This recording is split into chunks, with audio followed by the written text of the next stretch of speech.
Hey everyone, I apologize for that. That was, for the first time, or one of the few times, not my fault at all. Something happened with my computer. Like, I even had it all set up ahead of time, and everything decided to die all at once. Program crashed, stream wouldn't go through, I had to do a full restart. Good times. Good times. Even in the future, nothing works. Welcome to your cyberpunk dystopia. Okay, but in any event, let me make sure everything's okay here. Yep, looks like it is. Alright guys, sorry about that anyways. My name is Nick, this is Board Game Brawl, and this is our weekly Q&A. I apologize I wasn't here last week, but I'm here now, and there's a lot to talk about. You can ask me any questions you like. I will potentially answer 99% of the time I answer. If I don't want to answer it, I'll tell you why. But feel free to ask whatever you like. Board gaming, of course, gaming in general, pop culture stuff, politics, I don't really care. You can ask me whatever you like. Not a ton of news, obviously, coming out of the channel. Actually, the original reason I was going to be a couple minutes late was because I was finishing uploading a video, which is my Conan unboxing, which is up now, and then everything went haywire. So maybe that was part of the reason. A lot of times if you're uploading something and then you attempt to do a stream, the streams get crossed. Don't cross the streams. And so something like that happened. But in any event, we are here now, and that's what's important. But you can see the Conan unboxing, and I'll get to whatever I can, whenever I can. So that's all I can promise at this point. But, I mean, there'll be some cool stuff on the horizon, so hopefully we'll do a Conan review as soon as I can. Arkham Horror, the card game.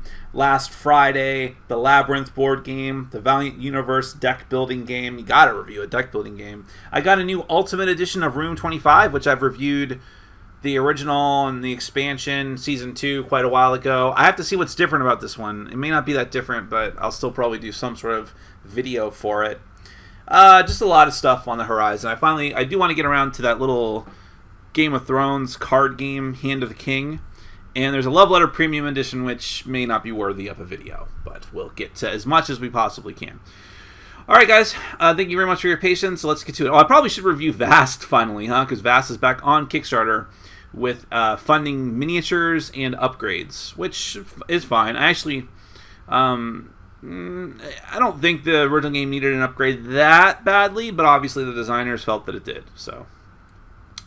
Okay, let's get to the questions. Any thoughts on Shadowscape and Yokai Quest dungeon crawlers on Kickstarter? I'm not familiar with any of those. Shadowscape seems like the kind of title and therefore game that my eyes would just glaze over if I saw it. NKSN, yeah, they're kind of iffy with me.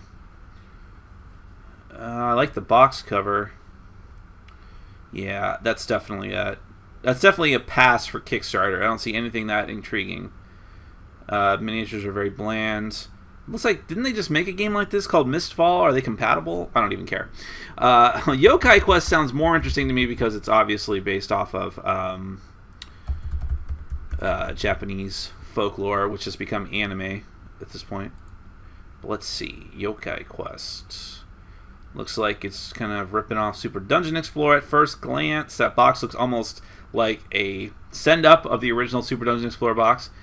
Let's see. Oh my god, it even has... The miniatures are even like the same purple color as a lot of the Super Dungeon Explorer miniatures. The dice... Clearly, this is the audience they wanted. Actually, it looks like they took the... Is this them? Is this like a subsidiary of them?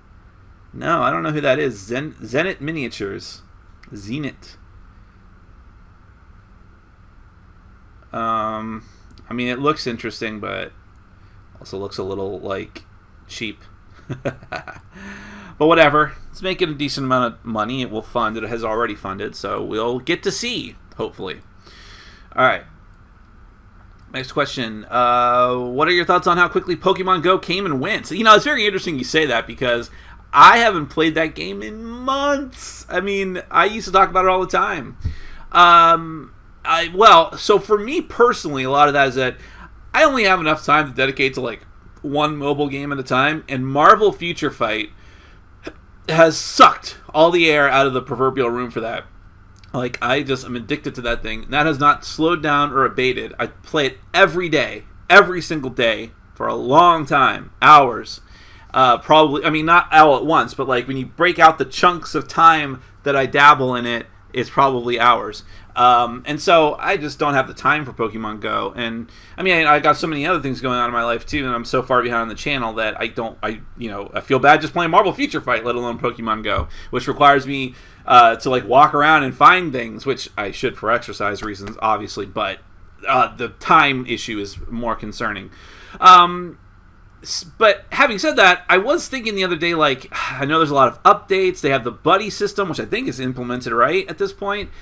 They finally released other Pokemon like Ditto. There's supposed to be like rewards and check-in things, which, by the way, is one of the best things about Marvel Future Fight. They give you so much free shit in that game. And that was all that shit was missing in Pokemon Go. So I've been wanting to check back in. But yeah, it does seem like, even taking me out of the equation, it seems like the popular sort of obsession with it has died down a lot. I don't know. We'll see. Would you ever consider throwing away the game boxes and keeping games like in plastic boxes to be more space efficient? No, I don't want to go that far. I don't know why. That's the last little bit of the hoarder mentality that's still in me that I probably won't be able to get rid of. I know people who are like that, who keep their games in filing cabinets. I just can't do that. I mean, I need something. And the box is meaningful to me. Now, having said that, I'm not totally wedded to them. I throw out expansion boxes all the time. If I get more than one base set, or there's a large box for something, like, for instance, Mansions of Madness, I think, or not Mansions of Madness, Eldritch Horror. I think I ended up keeping just the base box for Eldritch Horror, but I've got rid of one of the big boxes. My point is, I'll throw away a box. I don't care about that, but I need it to be in something. Let's see. Besides backing Kingdom Death Monster again, did you order anything from the Black Friday sale? I did. If you're talking specifically about Kingdom Death Monster, I went to their store, the Kingdom Death store, and I got the Ninja miniature. I should probably check in and make sure they didn't add anything else, but I don't think so. I mean, it'd be too late now unless it was a all-weekend Black Friday sale. But, yeah, I got the Ninja miniature and the shirt. They had a shirt in honor of the new campaign, which is still there. That's still there. Looks like the Ninja's gone. Yeah, the Ninja was only for Black Friday, so that's cool. I was totally fine with just doing that.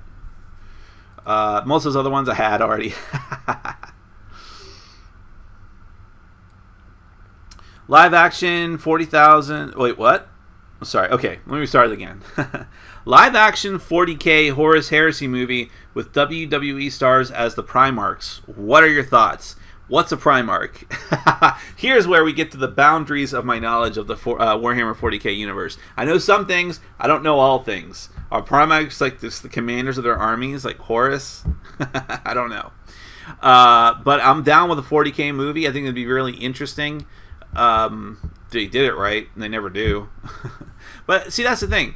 So I don't know that I don't want to dwell in the Warhammer 40K universe too long, because it is incredibly bleak and depressing. And then eventually you need something like Mass Effect's sci-fi universe, which is more upbeat and more like, yeah, things will be okay.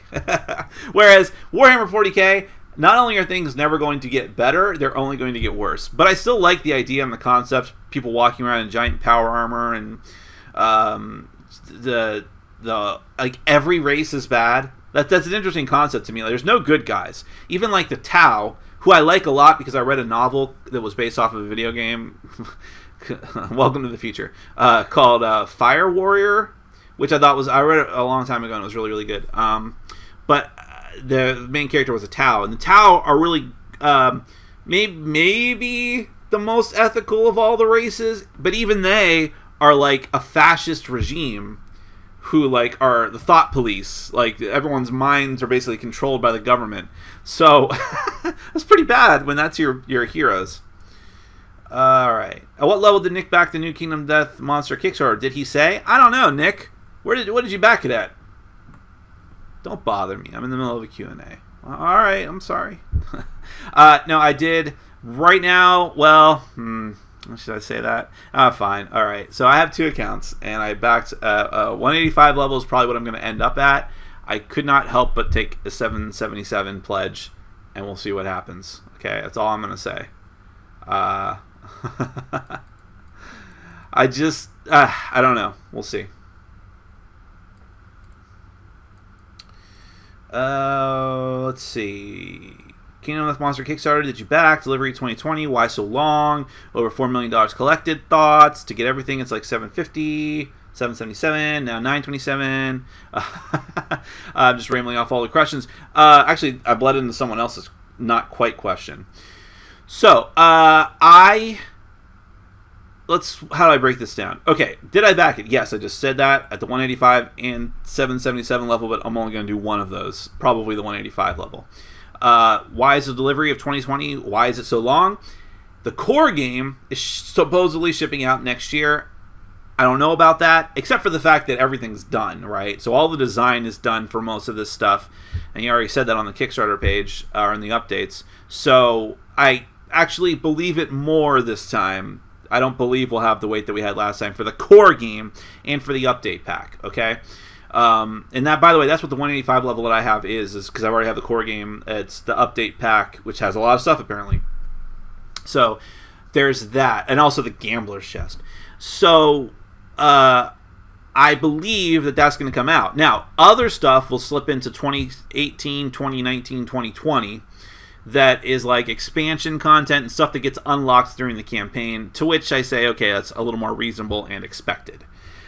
People are upset about it, and I know they're upset about it, and it's probably kept them from getting even more pledges that they would normally get. However, and I also think he made a huge mistake in not delineating that better. Any pledge level, I think that you look at on that page right now says 2020. That's a problem. If he'd have been more upfront about it and also put the delivery time near the top of the page, I think he'd have a lot more pledges. I think he's making a lot of mistakes in how he's choosing to disseminate information, but I'm not coming down too hard on him for that. People should be reading the entire page every time you back a Kickstarter project or consider it. So I wouldn't worry too much about the 2020 delivery date unless you just want every single bit as soon as it comes out, or you want everything right away. It's made over $4 million, and I restarted, so I don't have it on my screen anymore. But yeah, it's 4.5. I think it's over now. It's amazing. I mean, bear in mind, this thing launched at 12:01 Friday morning, Black Friday. As soon as it hit Black Friday, the project launched. So it's been not quite 2 days yet. Oh, no, wait. No, it hasn't been quite 2 days yet. I mean, that's and that's how much money he's made. So it's pretty crazy. To get everything, it's like $750. Yes, but you don't need to necessarily, because I feel like from past experience, none of the expansions were exclusive for Kickstarter. You will get them if you want them later on. You just won't have them right away. So that's why I'm probably just going to back at the 185 level.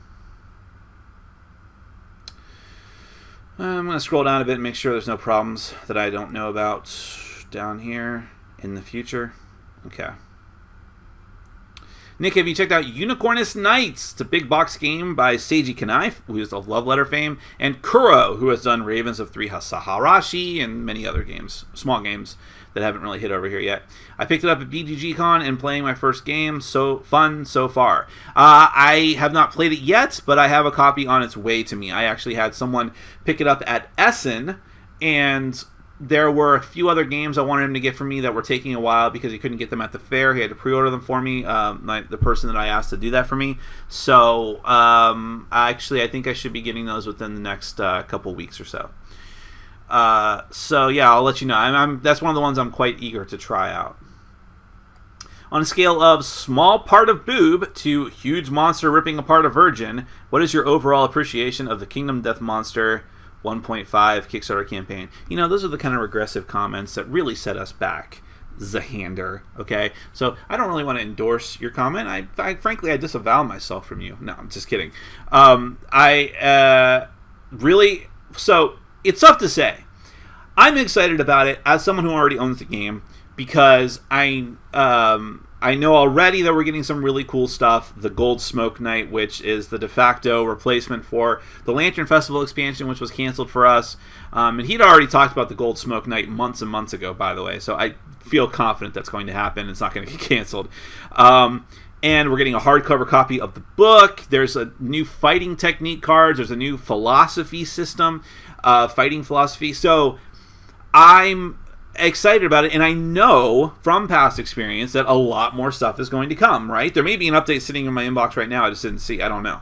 So I know that personally. A lot of other people are not on board with that. New backers who are like, why aren't we getting more information, and where's more stuff? And that's why I said that the dissemination of information coming from Adam Poots, the designer and publisher, is problematic. And I feel like as well as he's doing, and maybe he's perfectly fine with that and doesn't care, and he should be happy about that, but as well as he's doing, he could probably be doing even better if his information, if he was getting it out there on the page more and letting people know what was happening and what else he has planned.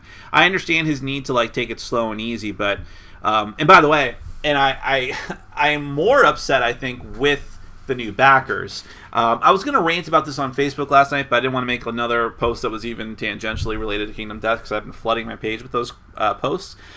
But I really see some of the comments on the Kickstarter page, and people are like, come on, we want to know, we should be getting hourly updates, and I'm just like, this is the problem with companies like Cool Mini or Not, Cool Mini or Not, it should not be an example to hold up for anyone of how to run a Kickstarter campaign who is like new to the process or who has only done a couple of campaigns, because Cool Mini or Not has made that their business model. So when you see them do hourly updates, know that most of the content in those updates has been filled out for weeks at a time. Every single stretch goal and thing that they unlock was already planned to be made at some point. I mean, and I know you think like, oh, Nick, come on, that's probably not true. No, it's absolutely true.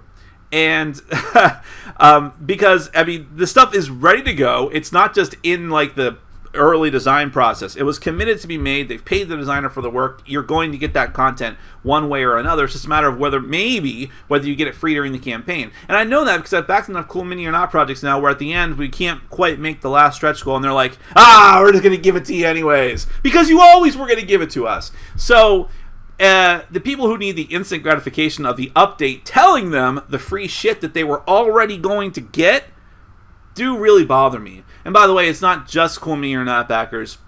It's really, this has been a downward slide ever since a few years ago where people just need constant instant gratification.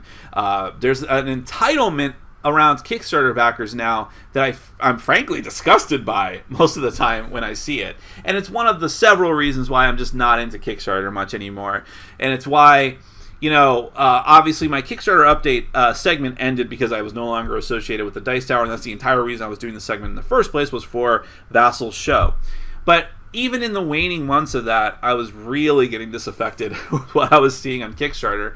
The way that like the tiny Epic games run their Kickstarters, just like making people into their social media whores, it's just really nauseating.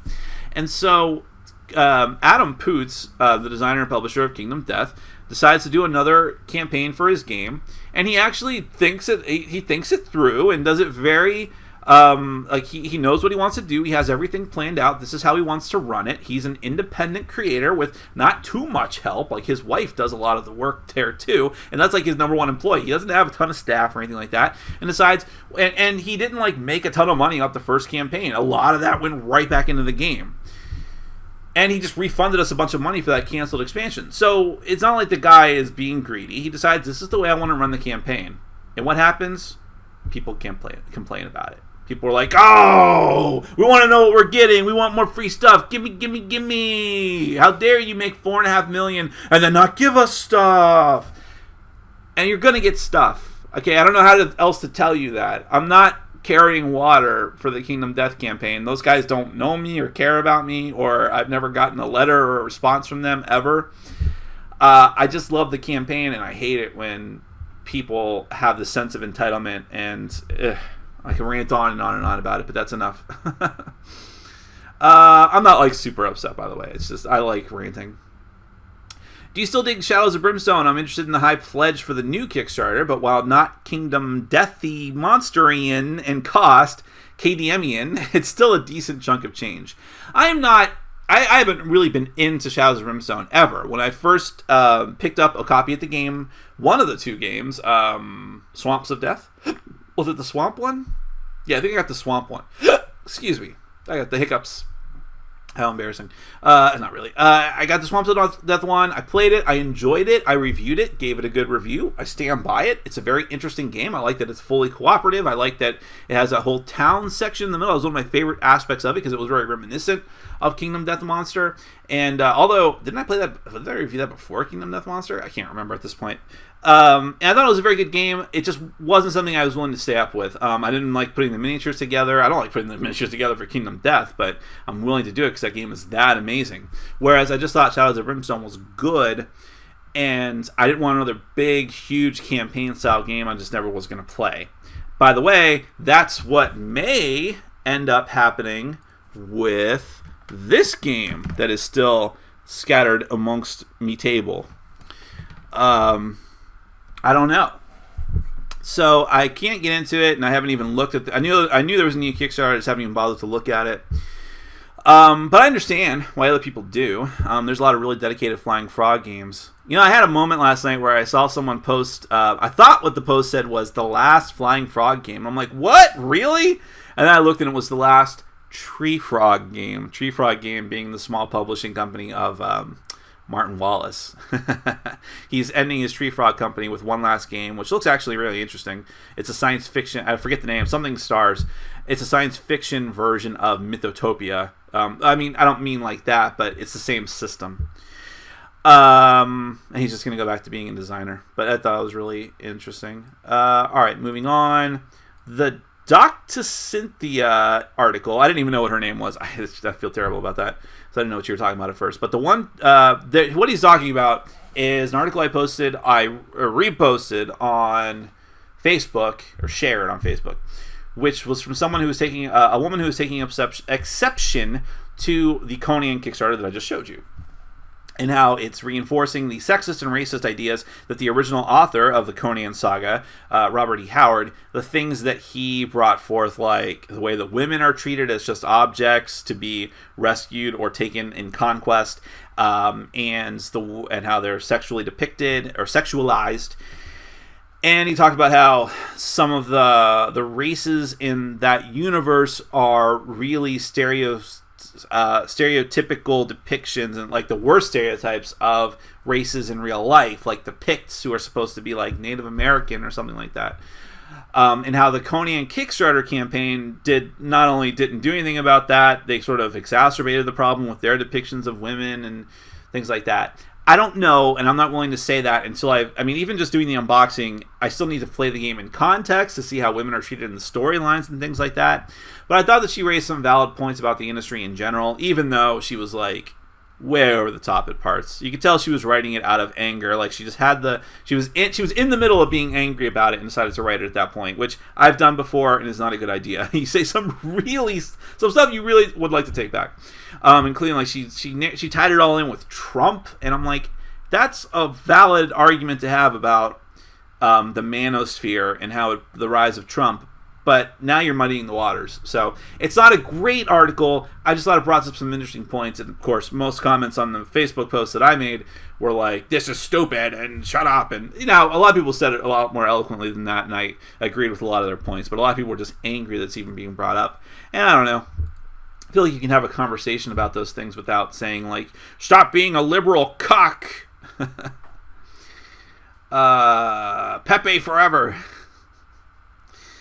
Let's see. But now your question specifically, Travis, about that is that is even more interesting and sort of chilling. Is that so? The parent, not the distributing company, the company that designed it and is nominally publishing it as Monolith, but I think Asmodee is distributing it. And Asmodee has threatened, because this woman worked for Asmodee, Asmodee is threatening legal action against her if she doesn't take down that article criticizing the game. And she mentions that in the article. That is very chilling. Now, if she has an NDA agreement that says that she shouldn't have been allowed to do that, that's a whole other story. If that's the case, and if it's still in effect for her, she should be willing to say, well, I'm breaking this agreement and I'll take the consequences, but I feel like this is important enough for me to make a stand about. But if she's still underneath that agreement, that's more problematic. I don't think she works there anymore. I don't know all the details about it, but it is chilling that a company would try to silence someone like that with legal action just for expressing their opinion, but that's the world we live in. Welcome to your cyberpunk dystopia. Any interest in Gloom Haven? I do have an interest in it. I'm a little worried about it because I don't like the original game from that company at all, which I forgot it last time we did the Q&A. I forget it this time. Whatever that dumb Forge game that was a really heavy Euro was. But this looks more interesting to me. I do get a little peeved off at games that are like, oh, all of you people who hate legacy games because they're changed irrevocably, here's a legacy game for you that you can reset all the time, which means it's not a legacy game at all. But we can't say that because we want people to buy it. So that's the part that's skeeved about, but I do think the game looks good, the artwork, the miniatures, the idea of it, and the systems of it, so I did pre-order it. I think the reward options are what is hurting the latest Shadows of Brimstone Kickstarter. $295 is too steep of an option to get everything. That does seem high for a Shadows of Brimstone game, but I seem to remember it was just that high for the original, right? I don't know. By the way, guys, I know since I was late, I will be going over time. So if you're like, why is he taking so much time to answer these questions? I will get to your question. The last few times I've run out of questions right at the end, so I'm sure it'll be okay.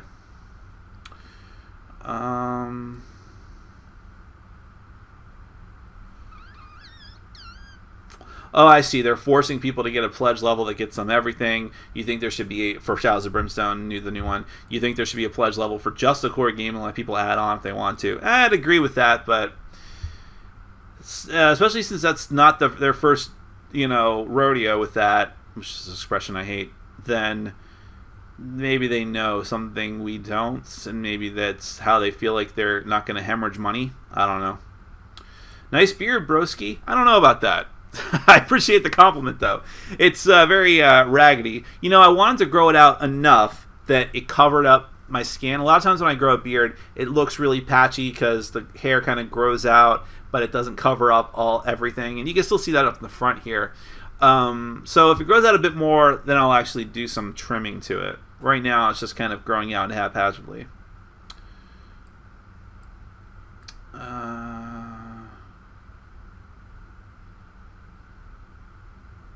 Since your Conan unboxing just went up, what did you think of the package? What do you mean? Well, actually, it's funny because you say that. What do you mean by package? Because I actually complained about the way they boxed it to ship it, because it's shipped naked, which is a terrible company, which is not a surprise. But as far as if you just mean the package, the whole thing, I actually was a little bit disappointed in it. I talked about that during the unboxing. I'm not happy. Some of the miniatures look really great. Like the snake looks great. Anytime you see the big miniatures, they tend to put more thought and effort into them. I thought that the hero miniatures and some of the warrior miniatures look really bland and ugly.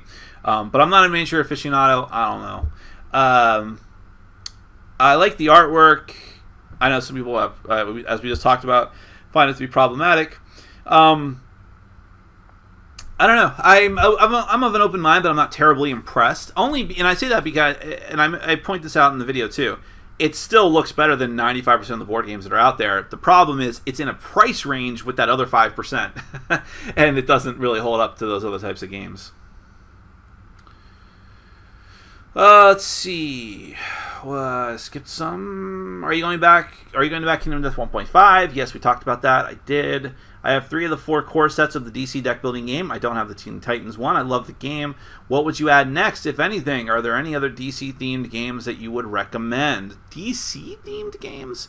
Well, if you're into Dice Masters is an objectively good game. I just don't want to follow it. And there's maybe 2 or 3 or 4 DC Dice Masters sets out, in particular to DC.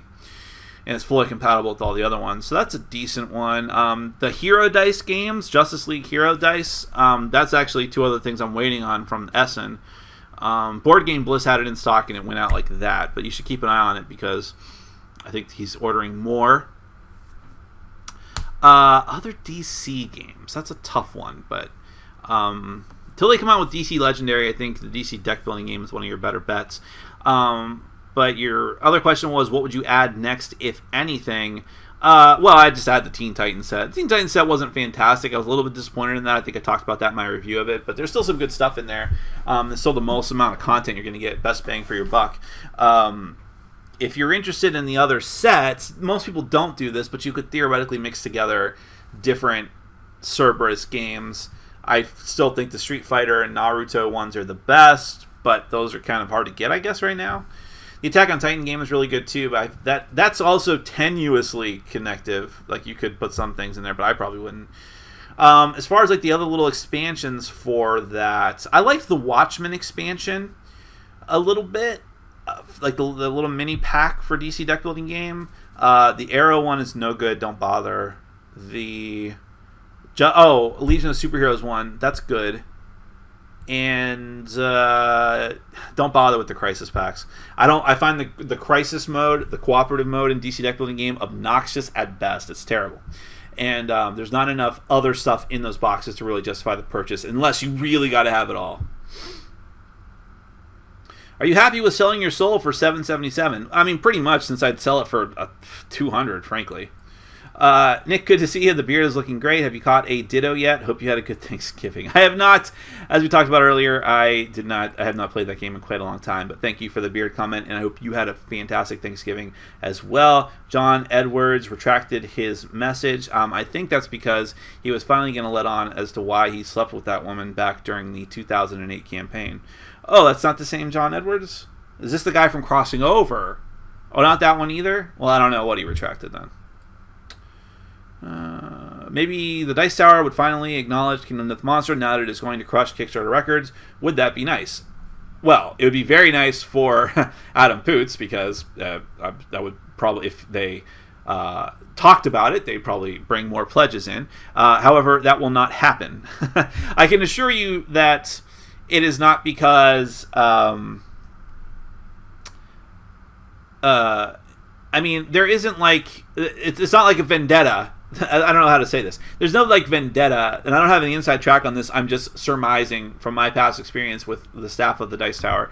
There's no vendetta against that project or anything like that. It is purely because the people in charge of that channel, Tom Vassell and his main crew, have no interest in Kingdom Death Monster from a moral, ethical standpoint. The setting, the imagery, the rating of the game, so to speak. It's a very mature rated game, to say the least. I'd even go so far as to say it's an X-rated game. I mean, it essentially is, in a sense, if you go by like movie standards, or NC-17. So, having said that, they will not cover it. Their channel is a family-oriented channel. So, I'm not saying that as a criticism. I'm not saying that as like or any other kind of judgment call. But that's the reality of the situation. I'm not even sure, maybe I'm wrong about this, maybe it's already happened. I'm not even sure he would let one of his contributors talk about it on the channel proper. So I don't think it's going to happen. And I personally don't care either way. Like, it's, to me, it doesn't like validate my purchase of the game or how much I love it. But, again, it would be a feather in the cap for the designer and publisher Adam Poots himself, who would love to sell more of them, I'm sure. I hope you don't like Room 25 Deluxe Edition. I want to get it on your Patreon sales sheet. Well, maybe I'll sell you the original. What's the best deluxe version of a game that you've played or seen? Takenoko, right? The Takenoko Collector's Edition is amazing. It just looks fantastic. It's the same game. So I don't know if that qualifies it, but yeah, I love it. Other deluxe versions, it remains to be seen whether the Love Letter Premium Edition is worth it. I don't think that it necessarily is, but I didn't mind picking it up. Do I have other deluxe versions of things? I don't really have any other deluxe versions of things, do I? I guess I don't really bother with them very much. But I'm going to say Takanoko. Did you dye your beard? How dare you, sir? How dare you? Yes. I always dye my beard. When I grow it out, I dye my beard. Because it is way too gray in the front. And it's all compressed towards the front. Just to shove it in other people's faces. How gray and old I am. So I dye it. Given the incredible funding, that's actually one of the reasons why I stopped growing out my beard eventually, so I get tired of doing that. But I only have to dye it every few weeks. Given the incredible funding surge of Kingdom Death Monster, do you think everything will really be done by the estimated 2020? Well, again, and I know you asked this before I started rambling about it earlier, but the core game will be done probably next year, as indicated on the page. The reason he even made the 2020 date was because of the extra stuff that could be unlocked. That's the outer date. He even put question marks next to it. So yeah, I do think that.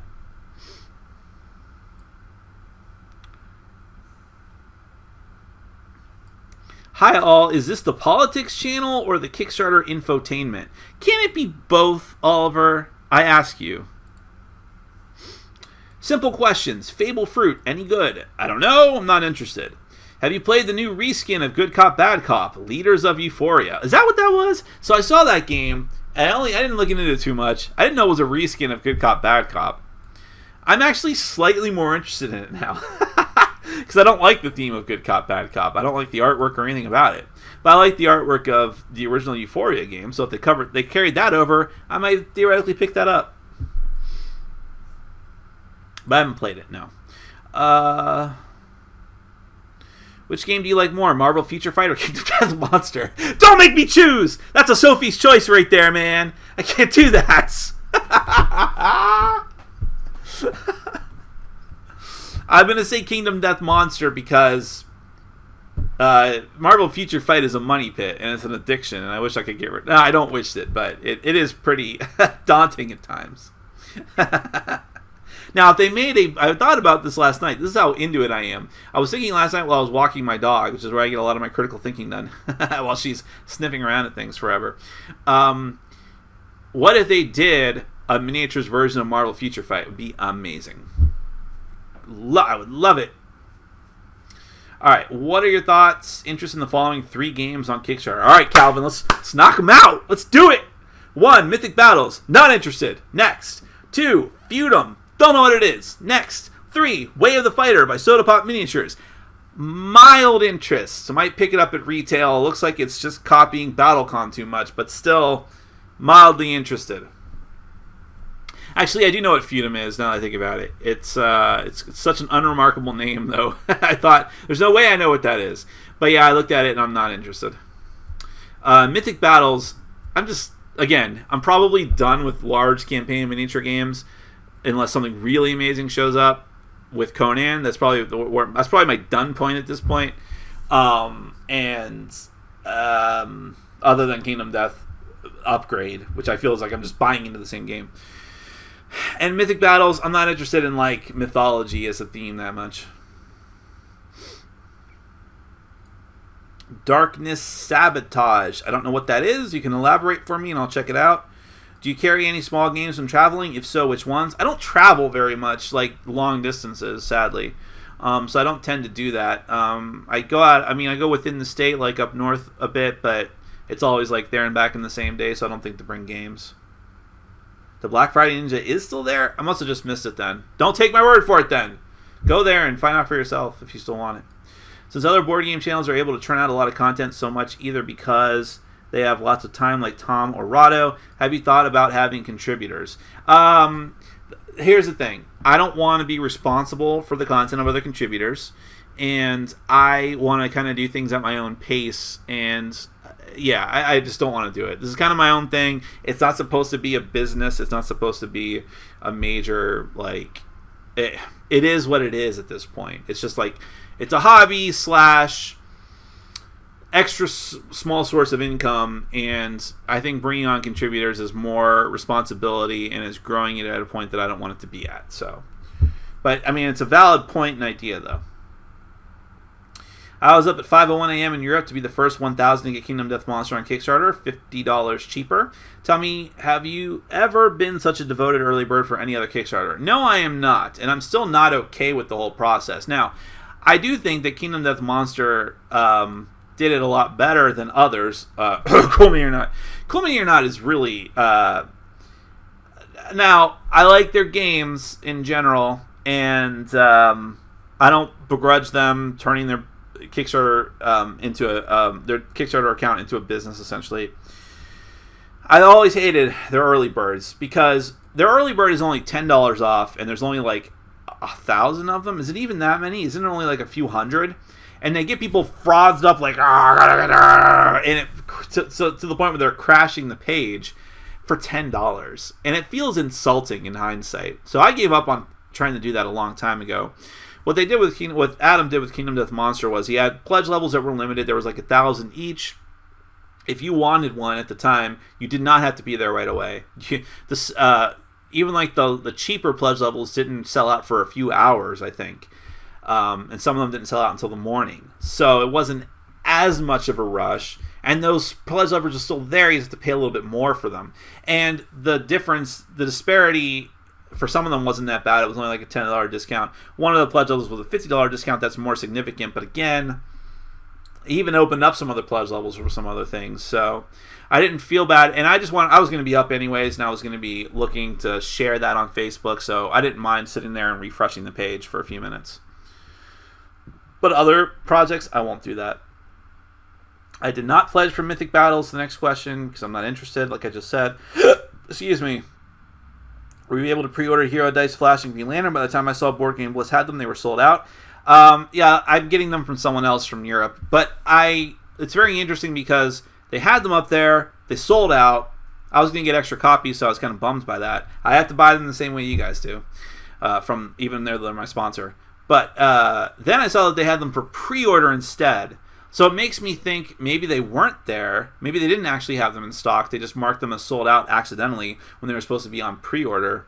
Or what they're pre-ordering is the next shipment of them. I don't know. What games did you play with family on Thanksgiving? Joking Hazard. Well, I don't really have any family per se, so I did not do any of that. Joking Hazard is one I'd like to play tonight with my group, though, because I've been itching to play that again. It's a really good game. I was shocked. So when Kingdom Death Monster really made it big, I started looking through the most funded board gaming projects to see where it panned out. I was shocked at how much money Joking Hazard made. I backed that project and then forgot about it. I didn't look in on it or nothing because I got like a really cheap level. And then it just funded. I'm like, okay, cool, and I got it. I never really went to the page after the first time I was there. It made like a few $1 million. It's fucking crazy. I couldn't believe that little game made so much. That is what the star power of YouTube channel will do for you, or any kind of web presence, because that is Explosum, which does the Cyanide and Happiness show. Did you back Kingdom Death 1.5? I did. Rush Limbaugh back to the 777 level. That's interesting. I wouldn't have taken him for that. I think he's referring to someone else in the comments named Rush. Do you think Poots will start hiring more staff and getting more professional in his business? Kingdom Death Monster's Kickstarter success must be word of mouth. Poots' communication has always been weak. He should, and I think that he will. I think this will be finally the point where it goes over the edge into full-blown career. But I don't know that, to be sure. I don't know how much staff he's got. He has to have a little bit of staff because he has, from the very beginning, he's had a website where he's sold miniatures, and that's really picked up in the last year or two, especially selling all the expansions out of there. He's got to have a few people besides just him and his wife. So it's just a matter of maybe bringing them on full-time if they're not full-time, and maybe making a few other people. Be curious.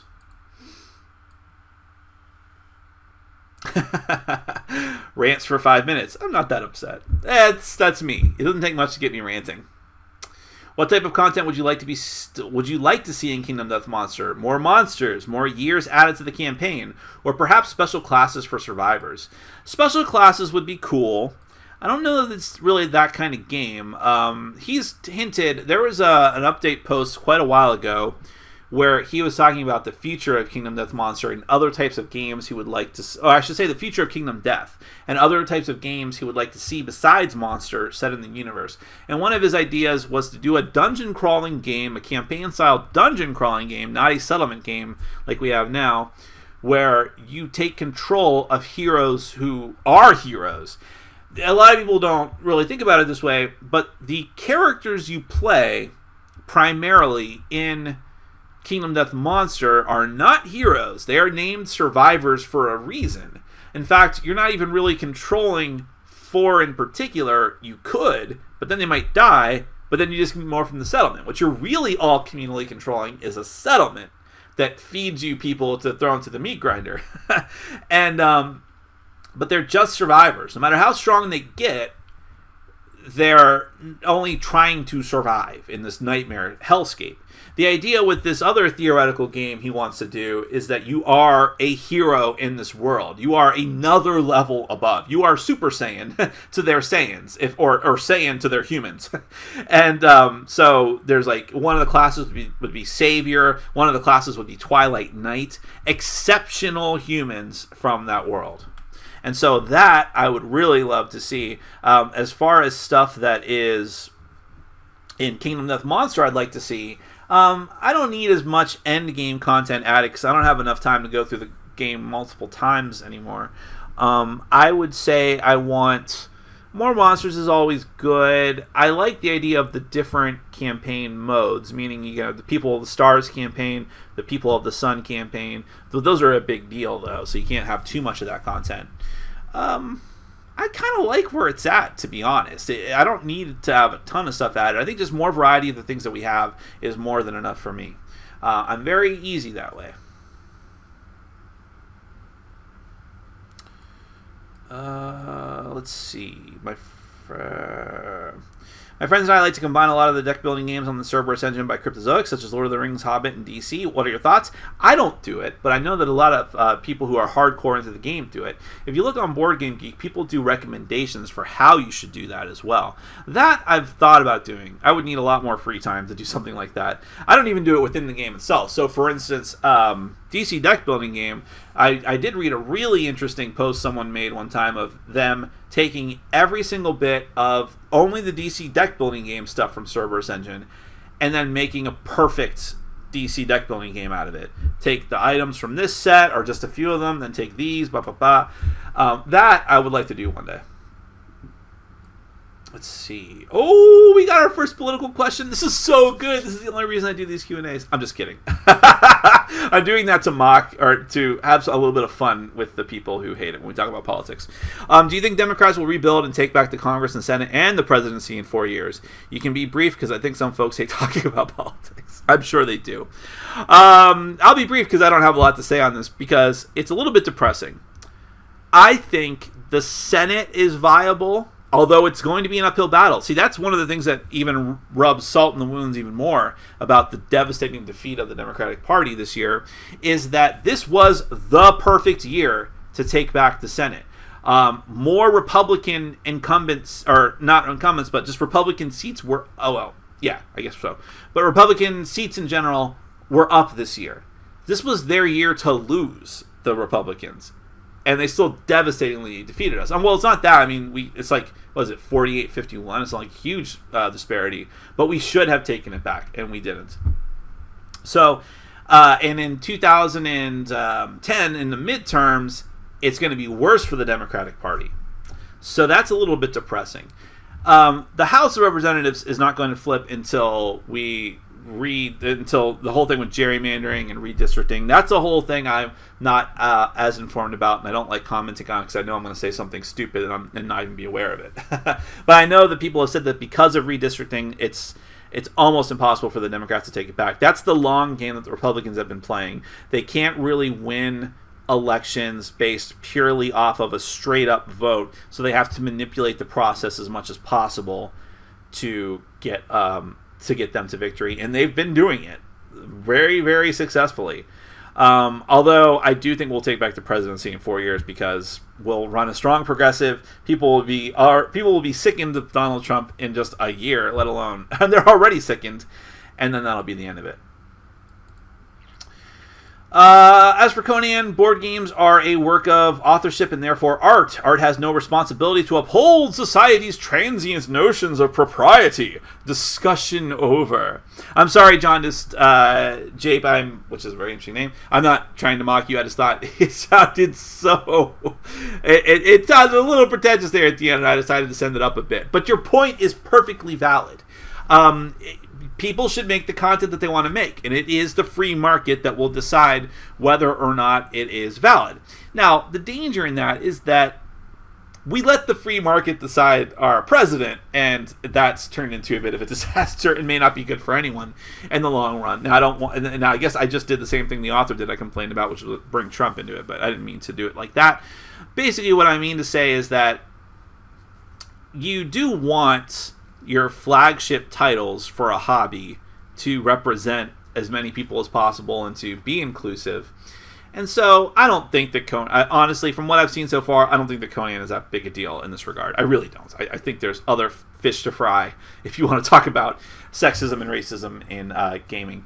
But I don't think that you say discussion over? I don't know. I think I like having these discussions. I think it's valid to keep having these discussions so that it kind of seeps more into people's consciousness and they start thinking about these types of things.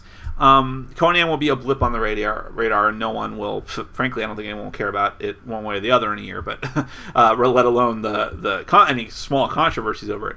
But, I don't necessarily think it's to be dismissed out of hand. I think people can have the conversation. You'll have your really far, I don't want to say left necessarily, but you'll have your extreme viewpoints, like the woman who wrote that article. You'll have people more reasonable, and you'll have people who are anti whatever it is. But having the discussion, I think, is important. Nick, are you looking forward to the 4-part Hero crossover on the CW? Yes, they are effectively adapting the Invasion multi-title event from the 80s. Yeah, I think it was the 80s they did that in the DC comic book universe. And they're doing it with the TV shows The Flash, Supergirl, Arrow, and Legends of Tomorrow. I am looking forward to it. I'm very excited for it. It's going to be a lot of awkward, stupid comedy, but I'll grit my teeth through it. Like, hey, character I never get to interact with, let's have some quips. But if you get through that, I think it'll be very cool to see Supergirl hanging out with the rest of the staff. I did like the thing I saw in the trailer where Supergirl and Heatwave interact with each other, because they are two very different heroes. So I'm looking forward. Nick, would you generally endorse special editions of board games? Thinking of Tokaido and Takenoko. Oh, that's another one, Tokaido. I didn't even think about that. They're from the same designer and same company. I didn't think about it. But Tokaido is still not as good as the Takenoko Collector's Edition. But it is a very good one, too. And yes, I would generally endorse the idea of them appropriately. So, those games... Tokaido less so. Tokaido probably didn't need a Collector's Edition, but they did it, and it's very cool. If you actually put effort into it, I know there was some controversy with the Tokaido Kickstarter for that Collector's Edition, but I still think that it was a worthwhile endeavor. You really need to think it out and realize, is the game going to benefit from this, or is it just frills? That's why I'm leery of the premium edition of Love Letter. But yeah, I don't have a problem with it. Other people I know do. I've seen the complaints on Board Game Geek, but I think anything that people are willing to put the time and effort to make, and then people who are willing to buy it, it's not a terrible thing.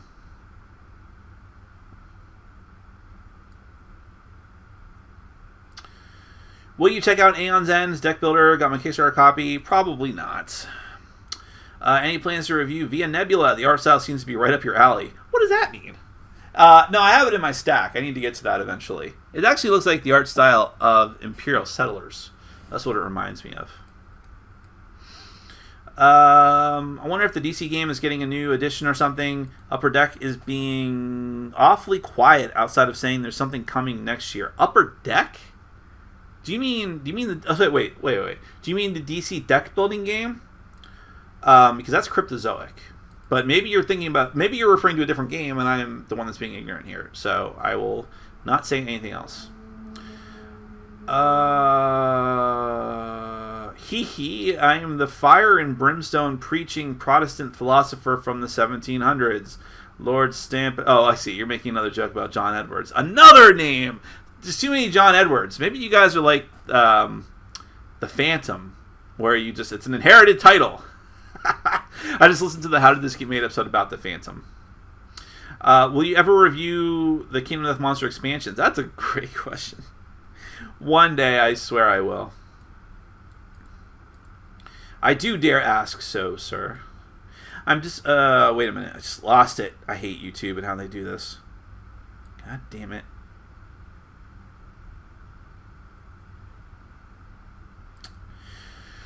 I'm disappointed to see that a part of the Legendary Encounters Alien is a 1 versus all mode. To me, it makes this part useless. I solo play this game. Well, is that the entire... Are you talking about the expansion? Or are you talking about just the base game itself? The base game itself has a trader mode. Well, actually, no, I'll take it back. There's a trader mode, which technically makes it 1 versus all when that person is revealed. And then, if you die in the game from a facehugger that has implanted its demon seed in you, you will become an alien and come back and kill the other players. So then it becomes 1 versus all as well. But you can play without those rules, by the way. You can just say, we're not going to do that. It's very easy to do that. The game is hard enough without those modes, trust me. The facehugger is not really a variant. You're supposed to play with it, but you could easily not. And the spy mode, or if you want to call it that, is the trader mode, is purely optional, and I wouldn't play with that all the time. I just thought it was very interesting the time that I played with it. Before I did my first review. Now, the expansion I actually don't know a lot about. I'll pick it up because I like the game a lot, but I don't know a lot about it. So if there's another mode I don't know about, I don't know. Blue Peg, Pink Peg's Rob likes Kingdom Death Monster, and they are part of the Dice Tower network, so it is mentioned in their network. That is true. However, I'm talking more about the channel. So the extended network... There's a lot of things that go on in those other podcasts that I think just kind of go on without the notice. I mean, I'm not trying to call anyone out here. I'm just saying, when I used to listen to the Secret Cabal gaming podcast, they were part of the Dice Tower Network from very early on. And long after they were part of the Dice Tower Network, they used to play Fuck, Marry, Kill occasionally on the show. I don't think that would be allowed on the channel. And I don't think he would have allowed that if he knew about it in hindsight. So I'm saying and by the way, it's one thing just to talk about. It's like, hey, I like Kingdom Death Monster. Let's talk about it a little bit. But to be showing off the components and the artwork on the channel, I don't see that happening. I could be wrong, but I that's my personal opinion. Conan doesn't have a campaign. It's a series of one-shots. Are you serious? Then what the fuck is the point? It's really weird. I thought you could build up your characters. I said that a little harsher than I wanted to. I just was having fun. By the way, I've been a little bit critical of what I saw coming out of the box for Conan. I'm still very eager to play it. I backed it for a reason. I think the mechanisms and everything look interesting. I was just disappointed with it out of the box. Which are your favorite Kingdom Death Monster expansions? Could you give a short explanation why you like those expansions the most? Always look forward to your Q&A because how honest you are never change. Thank you very much, Dennis. You're too kind. If I had to pick a couple of expansions to go for above all the other ones, and it is unfortunate that these are the most expensive of the expansions, but it's for a reason. The Dragon King and the Sunstalker expansions are your best expansions to get, in my opinion. They have the most content. They completely, well, not completely, but very much change the way the campaign goes and the direction it's headed and what you do in the campaign thematically. It's very interesting. I don't think it's too spoilery, but essentially, because it's right at the beginning. So they call the different campaign styles in Kingdom Death Monster People of the Blank, right? The base game and that normal campaign, as much as anything can be normal in Kingdom Death, is the People of the Lantern. And that's just your normal campaign. You find the Lantern Horde, and you, with other survivors, and you try to build up your settlement and live, right? The Dragon King introduces the concept of the People of the Stars, because the dragon is associated with stars. But where there is this Dragon King who can take a human form and then turn into a giant dragon, and there's miniatures for both, and he takes you as the survivors and other survivors under his wing as their king. You worship him as your king. And so that's a very interesting idea. And then he periodically will challenge the settlement to see how strong you've become. The Sunstalker campaign is that you and the other survivors worship this like creature called the Sunstalker. That's very creepy. Look up the miniature. Actually, look up the miniature because there's one person who did a paint job. It's amazing. You can find it through a Google image search where he made like the stuff coming out of the Sunstalker rainbow colored. It looks great. But that's another very interesting campaign as well. So those are probably your best bang for your buck. You just get a lot of other content with it too. After that, I like the knights. So the Flower Knight, the Dung Beetle Knight, those are really cool. Little things you can add. You're not really supposed to play with all the expansions at once. That's one thing I should say. You pick and choose a couple of small ones or a large one. If you try to throw everything all at once, it turns into a big clusterfuck. It's just the way it is. There will be a campaign book released later, though. Oh, for Conan. Okay. Love Letter Premium is gorgeous and well worth the money, in my opinion. I've actually already opened it, sleeved all the cards. It comes with sleeves. I wonder about the multiplayer mode. I think that's my problem with it, right? So if you just want it for the big cards, I understand that. I am more concerned about the gameplay, and I just don't know that playing the game with more than 4 players is a worthwhile endeavor. But I will find out for myself. Have you ever played a game with Jason Levine? He is one of the staff of the Dice Tower. Yeah, many a time in the past. Because he used to come down to the Cool Stuff meetups that everyone attended down here in South Florida, including the Dice Tower staff. So I played many games with him there. I played with him during the gaming marathons I was a part of with them. I played games with him at Dice Tower Con the one time I was there. So yeah, I played with him several times. Super nice guy.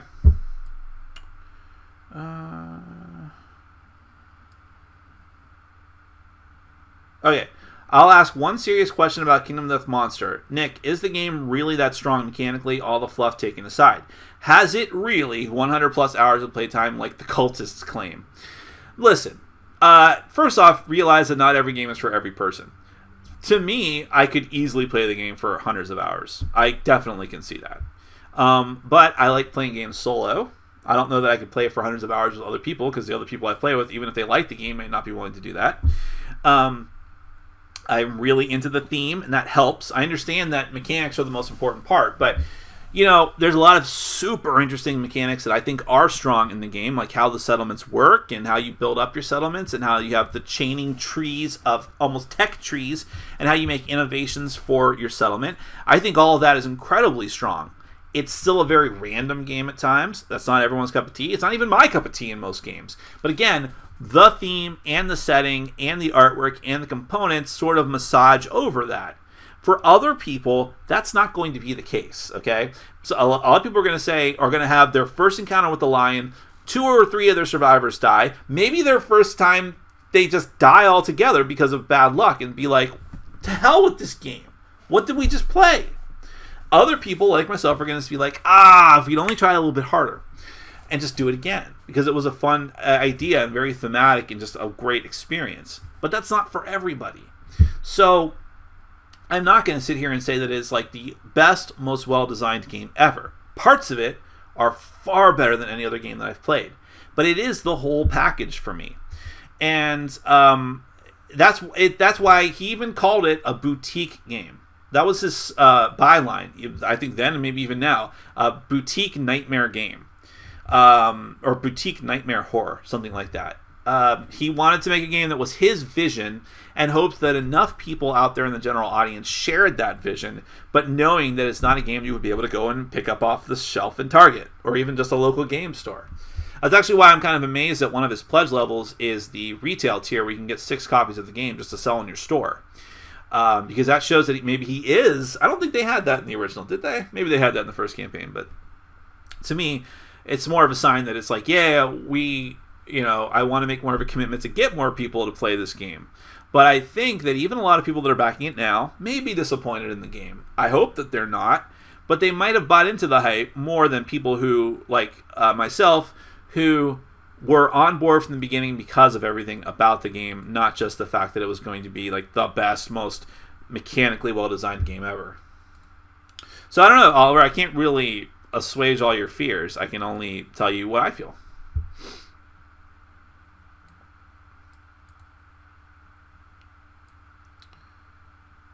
Thank you very much, Sniper and Shadow. You're sweet. Hit Ford Cycle as well. I've probably put 400 out. John Edwards, again, who really should be, doing something to fix his marriage. I'm sorry, I keep forgetting he's not the politician. I've probably put 400 hours into Kingdom of Death Monster, 250 of playing, 150 into the miniatures. That is a problem with the game, in my opinion. For other people, that's a selling point. What are your thoughts on Star Wars Destiny dice game? I still need to play it. I haven't played it. I haven't seen it for sale. I might be wrong on that, though. I'm way out of it as far as like when things are being released. I'll admit that personally. But I am curious to try it. I'm not really. I'm dumping all of my Dice Tower stuff. In fact, someone asked if someone. By the way, if the person who asked me about it, I did see your email. I just need to respond to it. But someone's actually probably going to get all my Dice Towers, my Dice Master stuff for any slip. So I'm not interested in buying into another collectible dice game. I will try it though, and maybe I'm wrong, and maybe it will be one of the few collectible games I actually keep up with. Are you more excited about the Tyrants of the Underdark expansion, Aberrations and Undead, or the Imperial Settlers Aztecs expansion? Well, since I didn't even know the Tyrants of the Underdark had an announced expansion, I will say Imperial Settlers Aztecs. Also, Imperial Settlers is a better game. But I like Tyrants of the Underdark. I'll probably pick up the expansion as well. What else do you hope to get to the table tonight? Terraforming Mars? No, I don't have any interest in that game. But I said in the beginning, Arkham Horror, the card game, which I bought 2 sets of, so I should be able to play it with 3 people. Last Friday, Labyrinth, Valiant Universe deck building game, Hero Realms maybe, the Room 25 box, assuming it's not too drastically different. Maybe I'll play it anyways. I might try to play this little game. Sugar Gliders. I owned one Sugar Glider when I was a lot younger, when I was in my early 20s, and I had to give it up to a friend, and they killed it. They didn't kill it, but I think from neglect it died. They wouldn't admit it to me though. They said, it just randomly died. I felt really bad about that. But then my ex-girlfriend from a few years ago, she had, when we started dating, she said, oh, you had a Sugar Glider? I had a colony of Sugar Gliders. So whether I like this game or not, I'll probably give this to her. But I do want to know if it's good or not. Someone I played with said that they did play a version of this game, and it was similar to Hey, That's My Fish, but I've never played that game. So,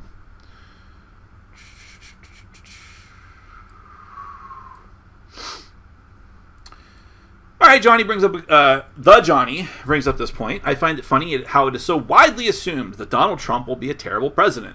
There is no way of knowing that. Let's just wait and see and hope for the best. Well, now, in the few days afterwards, people who were trying to calm down, people are on our side who were, on the edge of the cliff. They are taking away our shoelaces and belts so that we wouldn't kill ourselves. People were trying to say, look, give the guy a chance. He's our elected president. We're all in this together. Let's hope that he does a good job. And I'm actually on board with that concept and the idea. But then he brings on Steve Bannon as his chief strategy advisor. A noted white, he says white nationalist, I say white supremacist. Okay. Who attracts a lot of neo-Nazis to him. This is fact. It's not speculation. It's fact. Okay. And Breitbart is like a cesspool on the web. So that's a bad sign right there. But okay. Maybe we still give him a chance. Then he brings in Michael Flynn for, was it defense secretary or something to that effect? The guy has said Islam is a cancer. He has said that Islam is not a religion, it's a political ideology, which I'm no fan of any religion, but that effectively means that, that since it's just a religion, we can persecute them all. Since it's not a religion, we can just persecute them all we want. He's retweeted some really awful things from people on the alt-right. He brings on Jeff Sessions for Attorney General, who is noted. First off, he's completely anti-marijuana, and not just I don't like anti-marijuana. He thinks people who smoke it are bad people. I don't smoke marijuana. I don't care, but I care because it's ridiculous what he's saying about it. People should be allowed to do it, and most states said that you should be allowed to do it, and now people are worried about that. He's who else? And maybe it's not him I'm thinking of, but he's also like hawkish when it comes to criminal justice, like Rudy Giuliani. Who's the other guy? I feel like they brought in another guy who was, Mike Pence himself. That's the other thing. I mean, there's just so many people in his group who are against so many of the social issues that I am for, that I cannot help but be worried. If it was only a matter of economics or, defense, things like that, I might be more willing to hear him out. But because of those things, because of the nature of what the Supreme Court will look like for the rest of my life, I cannot be positive about it. I want to give him a chance. I just can't. But I more than anyone hope that he's wrong. I'm not going to say more than anyone, because there are minorities and immigrants in this country who are legitimately afraid. I'm just upset about it. And those people's feelings are much more valid than mine. Oh, where are we?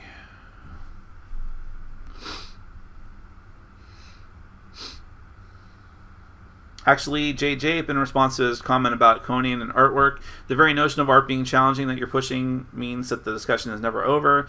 Nick, have you ever thought about a day out of the year where your subscribers could do a meetup with you and play board games, friendly banter about politics? Sure. I just don't know if most of my audience would be able to, I can't really travel out of state that much, just because I don't have, not like I have a security bracelet on my ankle. I'm just saying I don't have the funds or the time to do that with my job. But if people want to come down here, they can. I just don't know how many people would be interested in doing that. But that's an interesting idea. And I mean, whether I'm willing to do it, absolutely. I would love to meet so many of you. It's just a matter of, time and effort, I suppose. Have you ever had the chance to try out any of the 2 editions of Gosu? It's one of my favorite games. I had a copy of that and never ended up playing it before I traded it away. I got it from like an old math trade. I've heard it's pretty good. No, I totally meant Cryptozoic and misspoke. Apologies for the confusion. Yes, so your comment was, what do you think Cryptozoic is going to do with the DC deck building game? I haven't seen much with it, but I heard that it's not quite dead yet. I don't know. If they still have the license, I hope they do another game altogether. Have you ever played Brewcrafters? It's Agricola with hipster beer. I have it. I never played it. I'll get to it eventually, like years from now. What are your thoughts on Mission Red Planet, the Fantasy Flight version? I really like the game, but feel that the final scoring phase is not exactly in balance. I did not like Mission Red Planet. I had a copy of the original version, which I don't think the new version changed that much other than the components, and I did not like it.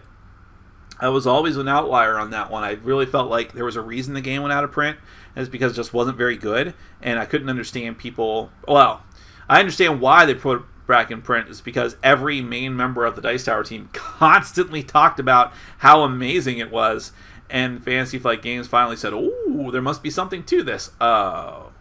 I don't think it's really sold very well. By the way, I am messing with my mustache. It looks like I'm picking my nose, but my mustache gets really itchy. So, yeah, that's what that is.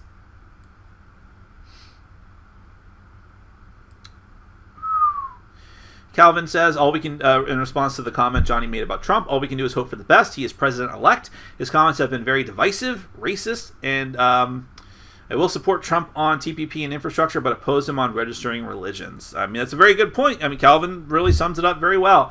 You can only go off of what a man says or a woman says. And that is what he said during the campaign. Some really crazy shit. Now, it is true that he's going back on a lot of that. And by the way, angering the people who actually supported him when he said those things. But how much better is that? That we can't hold him at his word. Ever. Because who knows what's going to happen. So now when he's telling us, I'm going to be a president for all people, and I'm not going to go after Hillary Clinton, and I'm not going to punish people in the press, and all these different things. Now I'm not going to do any of that. Why should we believe him? That's the problem when you lie. That's what happens when you get caught up in a web of lies. No one will ever trust you again. They just talked about that I listen to The Takeaway in the morning sometimes on NPR. And yesterday morning, when I was out during Black Friday, the topic was trust in regards to the whole Trump administration.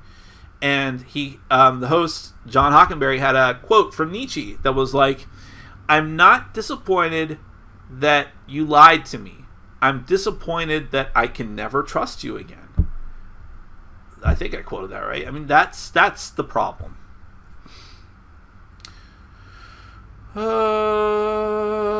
Another Missionary Planet comments. Top 3 skip if you've answered. I assure you, no one's ever asked me about The Cure. Top 3 Cure albums. The correct answer is Disintegration, Head on the Door, and one other one. Disintegration is in the top 3. That's an amazing album. Head on the Door is a very good album. Is it in my top 3? I don't know. I was very partial to an album that I don't think a lot of other Cure fans like, because it was probably one of their most poppy albums, which was... oh no, I'm forgetting the name. How am I forgetting the name of it? Because I never think about the name when I'm listening to it. Well, one of them I'll say, which was also another poppy album, was Wish, but I liked Wish a lot. Wild Mood Swings, that's the one I'm thinking of. Wild Mood Swings was one of the very first Cure albums I ever got when I was a teenager, and at the time it came out in the 90s, and I really like that one. I know a lot of people don't. I dig it, though. Wish was not long before that, 1992. That's a very good one, too. Well, I'm looking at their albums here. I didn't like Blood Flowers or their self-titled album from 2004, although I saw both their tour dates down here in South Florida in support of those albums, and those were good concerts. What else here? But they don't have a lot of solo albums. I mean, I like Boys Don't Cry, which was was that their first album? Was that their very first? No, Three Imaginary Boys was their first one. That's not a good album, but The Boys Don't Cry is still a solid album too. But if I had to choose, I'm going to say Wish, Wild Mood Swings, and Disintegration. Controversial, I know.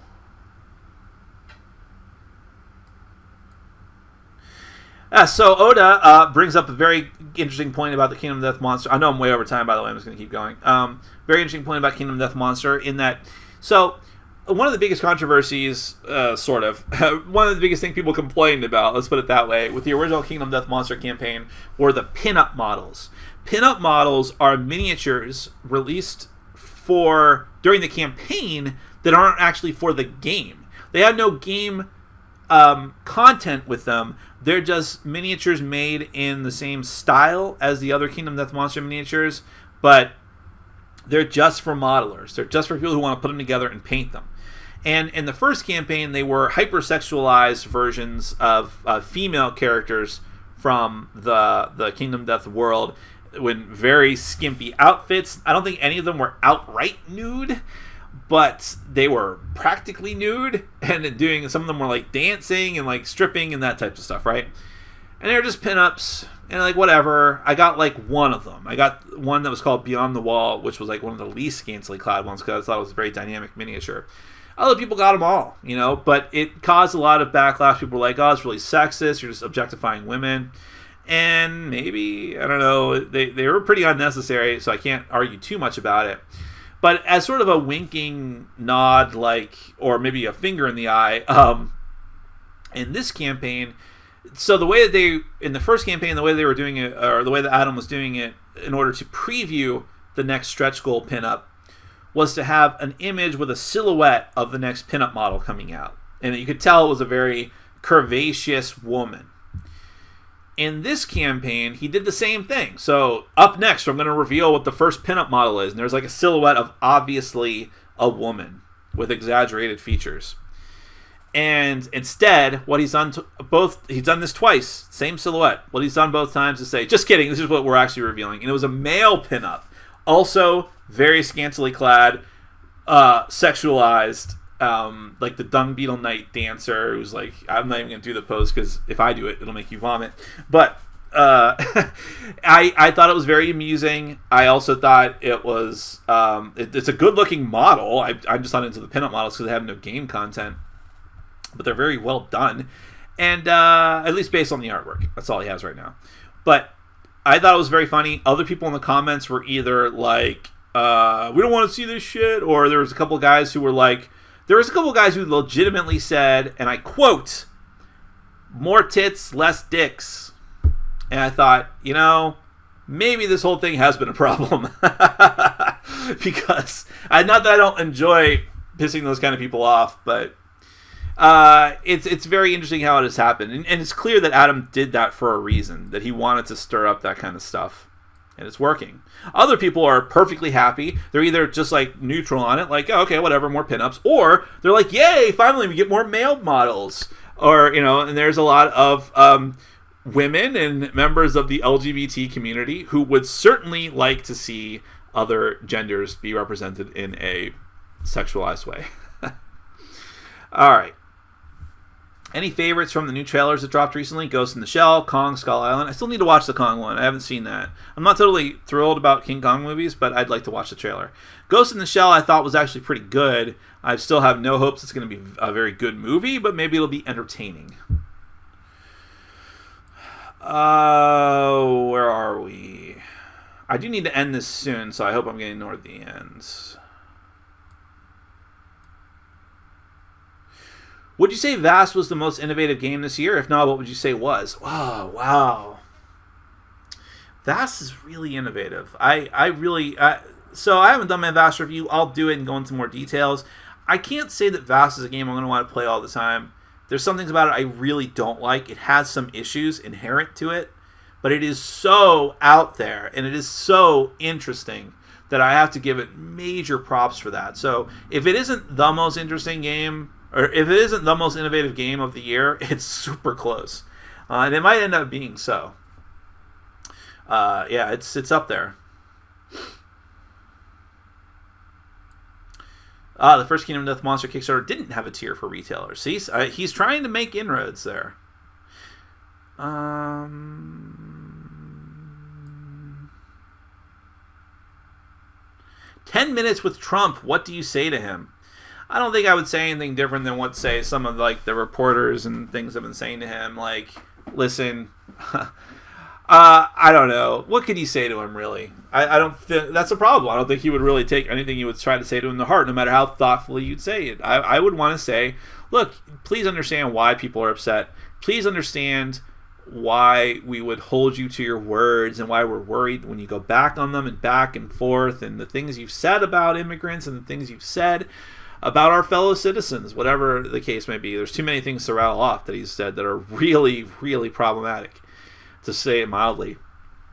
And I just say, listen, why do you not know? Do you have to realize why people are upset about these things, and why when you put someone like Steve Bannon on your staff, people get even more upset when you didn't have to do this. You could have made any number of other, taken any number of other conservative Republicans who, yeah, we won't like it, we don't like them in there, but we wouldn't be freaking out like this, and you just keep piling on. I'd want to ask him, are you doing this on purpose? It's just me and you. Just tell me, are you doing this on purpose? Do you know what you're doing? Are you playing the buffoon, but that's just an act? I don't know. There's a movie, was it Spies Like Us? I can't remember. But there was a character in the movie who was like Dan Quayle. Dan Quayle, some of you might be too young for this, but Dan Quayle had notorious gaffes during the Bush 1 years. Because he was just like an idiot, but that was a perception, and it actually wasn't. That was just he made a lot of gaffes in the media, like misspelling potato with school children and that kind of stuff. And it's just like, does that really make him an idiot? I don't know. It's just a bad mistake. But that was a perception of him. And so there was a character in this movie who was obviously a send-up of Dan Quayle, and he just made they just portrayed him as a stupid, bumbling buffoon the whole time. And he turned out to be like a mastermind by the end. So it was just an act. But he had a really funny line I used to say all the time, where it's like, see, this whole time you thought I was a big idiot. Turned out to be a huge facade. We used to say that to each other all the time. Thank you very much, Calvin, for the compliment. I've already said that.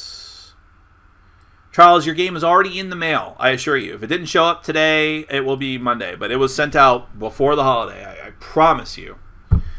We're talking about Patreon, my sales sheet. If you want to be in on my Patreon sales sheet, where I sell some of my used and overstock games, check out our Patreon, patreon.com/BoardGameBrawl. Why do you think it has become acceptable for some people to go on CNN, state or false facts, lies, and people seem to let it go as real news without vociferously shooting it down? Do facts no longer matter? Facts matter to the majority of the American public. But unfortunately, the people who are the most interested in political ideology are the people who don't care about facts. And they only want to push forward their agenda. And it's getting worse as our divisions grow deeper. And the sad fact of the matter is, for a large portion of this country, something really, really, really bad needs to happen. This is not me being threatening in any way. But something really, really bad needs to happen to people before they wake up and realize that things are not right, and they should have been paying attention the whole time. And again, that's not me saying that I wish bad things on people, but oftentimes you do not understand what you got yourself into until it bites you in the ass, okay? And yeah, sadly, I think that is happening more on the Republican side. By the way, it happened a lot on our side too, the Democratic side, by mere virtue of the fact that many of us were screaming, don't nominate Hillary. It can only be bad news. She will not win. But no one wanted to listen to it on our side because facts didn't matter to them with regards to that issue. So both sides do it, but it does seem like the Republicans do it more. And one of the classic things one of the classic aspects of a Republican is that they don't care unless it happens to them. Dick Cheney was very anti-gay marriage, anti-gay rights, until his daughter came out. And he's like, I think he should be allowed to marry. Chris Christie didn't give a fuck about people with drug addictions until it started happening to friends of his and people in his district. It goes on and on. So I think that a large swath of the population needs to feel that they have been tricked and deceived, but before they can acknowledge it. It's not enough for it to just be a fact, which is sad, but that's where we're at. Purely out of nostalgia, would you ever play Hero Quest and all of its expansions again? I'm talking about regular Hero Quest, not advanced Hero Quest. I would, but if someone had it, I would consider it. I have so many games to play that it's hard to justify playing an old game, but yeah, I might try it. Did you get anything during the Black Friday sales in general? Not really. Just the Kingdom Death Monster miniature. And, there were sales on Marvel Future Fights store. Am I excited about the live action Ghost in the Shell? Again, I'd like to see it. I'm not hopeful it'll be excellent, though. If Robert Smith turned up at the end of Kingdom Death Monster, would you sell the game? Well, what would he be? The final boss? No, I'd fight Robert Smith. I mean, fight me and take my place as the lead singer of The Cure. Well, okay, the Dice Tower People's Choice 2016, number 53 was Mission Red Planet. Well, maybe it is selling well. Or maybe it's just the Dice Tower Echo Chamber. Who knows? Vast is also back on Kickstarter right now. Yeah, I mentioned that earlier. I might finally get around to reviewing Vast like I should have weeks ago, because it's on Kickstarter again for the upgraded miniatures pack. Any plans to review the Arkham Horror LCG? Yes. Do you think Apocrypha will be better than it? I don't know. I hope I get to play Apocrypha someday. That seems very delayed. Too much politics. Well, I don't bring it up. People ask me, and I'm willing to engage them.